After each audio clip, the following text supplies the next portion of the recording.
இந்த வீடியோவை கடைசி வரை பாருங்க. இங்கே ஒரு கை உடைந்த பெரியவர் ரோட்ல போற ஒரு பொண்ணு கூப்பிட்டு, என்னோட கை உடைஞ்சிருக்கு, என்னால ஷூலேஸ் கட்ட முடியல, உங்களால என்னோட ஷூலேச்ச கட்டி விட முடியுமான்னு கேக்குறாரு. இந்த பொண்ணு இந்த பெரியவரை பார்த்துட்டு ஷூலேச்ச கட்டி விடுறா. அதுக்கப்புறம் இந்த பெரியவர் இந்த பொண்ணை கூப்பிட்டு, கேக்குறதுக்கே ரொம்ப கூச்சமா இருக்குமா, நான் சாப்பிட்டு 2 நாள் ஆச்சு, வயிறெல்லாம் ரொம்ப வலிக்குது, உங்ககிட்ட சாப்பிடுறதுக்கு ஏதாவது இருந்தா குடுக்குறியான்னு கேக்குறாரு. அப்ப இந்த பொண்ணு, என்ன மன்னிச்சிருங்க பெரியவரே, என்கிட்ட சாப்பிடுறதுக்கு எதுவும் இல்ல, பணமும் சுத்தமா இல்லைன்னு சொல்றான். அப்போ இந்த பெரியவர், என்னால பசி தாங்க முடியல, ஒரு டீயாவது வாங்கி கொடுமான்னு கேக்குறாரு. உடனே இந்த பொண்ணு, என்கிட்ட பணம் எதுவும் இல்ல பெரியவரே, ஆனா என்னோட வீடு பக்கத்துல தான் இருக்கு, அங்க வந்தா உங்களுக்கு என்னால சாப்பாடு கொடுக்க முடியும் என்று சொல்கிறாள். இந்த பெரியவரும் சரின்னு சொல்லிட்டு இந்த பொண்ணு கூடயே போறாரு. இதுக்கு அப்புறம் தாங்க பெரிய ட்விஸ்டே நடக்குது. இதுக்கு அப்புறம் என்ன நடந்தது என்று பாக்குறதுக்கு முன்னாடி, உங்களுக்கு காசு பணத்தை விட உங்க அம்மாவை தான் ரொம்ப பிடிக்கும்னா இந்த வீடியோவுக்கு ஒரு லைக் போட்டு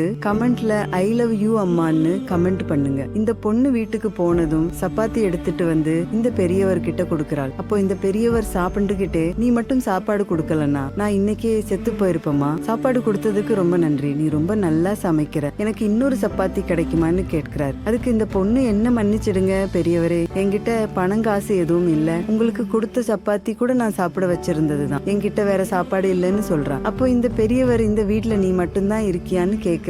அதுக்கு இந்த பொண்ணு, இல்ல பெரியவரே என்னோட கணவர் இருக்காரு, ஆனா அவரு இப்போ இங்க இல்ல, அவரு ஹாஸ்பிடல்ல ஐசியூல இருக்காரு, அவருக்கு ஆபரேஷன் பண்ணணும், அதுக்கு 15 லட்சம் ரூபாய் பணம் கேட்கிறார்கள், என்கிட்ட ₹1 கூட இல்ல, நீங்க மட்டும் வரலன்னா. வீட்டுக்கு வந்த உடனே இந்த சப்பாத்தில பாய்ச்சன் வச்சு சாப்பிட்டு உயிரை எடுத்துக்கலாம்னு தான் யோசிச்சேன். கடன்காரன் வேற என் கணவர் இல்லாத நேரமா பார்த்து வீட்டுக்கு வந்து தப்பா பேசுறாங்க, என் கூட வரியான்னு கேக்குறாங்க, எனக்கு இந்த உலகத்துல இருக்கவே பிடிக்கலன்னு சொல்றான். உடனே இந்த பெரியவர் அவர் கையில கட்டி இருந்த கட்ட அவுக்குறாரு. இந்த பொண்ணு, என்ன பண்றீங்க பெரியவரே என்று கேட்கிறார். அப்போ இந்த பெரியவர், நான் 6 மாசத்துல சாக போறேன், எனக்கு பிளட் கேன்சர் வந்திருக்கு, டாக்டர் என்ன காப்பாற்ற முடியாதுன்னு சொல்லிட்டாங்க, நான் மிகப்பெரிய கோடீஸ்வரன், என்கிட்ட இல்லாத பணமே இல்ல, ஆனா என்னோட பணத்தையும் என்னோட சொத்தையும் பாதுகாக்க வாரிசு வேணும், அதுக்காக தான் இந்த வேஷம் போட்டேன், அப்போதான் நான் உன்னை பார்த்த உன்னை மாதிரி ஒரு நல்ல பொண்ணு தான் என்னோட சொத்துக்கு வாரிசா இருக்க முடியும், நீ என்னோட மகளா, என்னோட சொத்துக்கு வாரிசா வரியான்னு கேக்குறாரு. உடனே இந்த பொண்ணு ரொம்ப சந்தோஷத்தோட சரின்னு சொல்லிட்டு